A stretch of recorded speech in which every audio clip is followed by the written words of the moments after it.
नमस्ते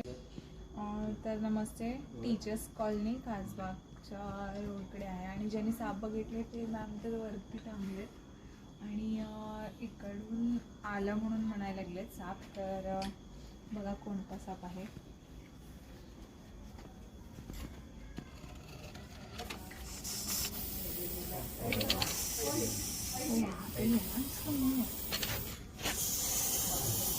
तर थोडं फ्रेश पण आहे आणि क्विक आहे आणि अटॅक करायला पण लवकर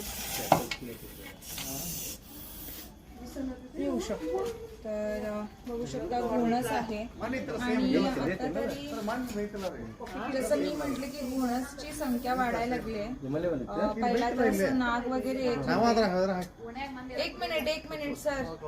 आणि आता तरी घोणसची संख्या वाढायला लागली आहे कारण की ऑक्टोबर टू फेब्रुवारी पर्यंत मीटिंग सीझन असते आणि एका महिन्यातच म्हणजे आता जास्त मिळायला लागलेत ह्या महिन्यामध्ये.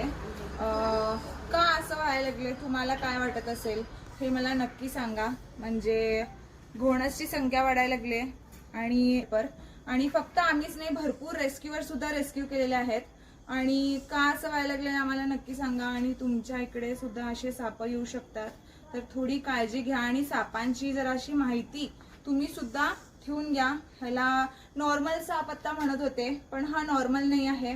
आणि कशा ठिकाणी किती प्लेन जागा आहे आणि इथं घोणस आला म्हणजे एवढा मोठा झालाय हा, वरनं तरी कुठनं पडला नसेल ऑब्विसली. लहानापासून मोठा इथं झालाय. तर मीटिंग सीझन आहे आणि खूप साप यायला लागलेत. तर घोणसचेच कॉल खूप यायला लागलेत. तर काळजी घ्या. धन्यवाद. व्हिडिओ कसा वाटला नक्की सांगा. आणि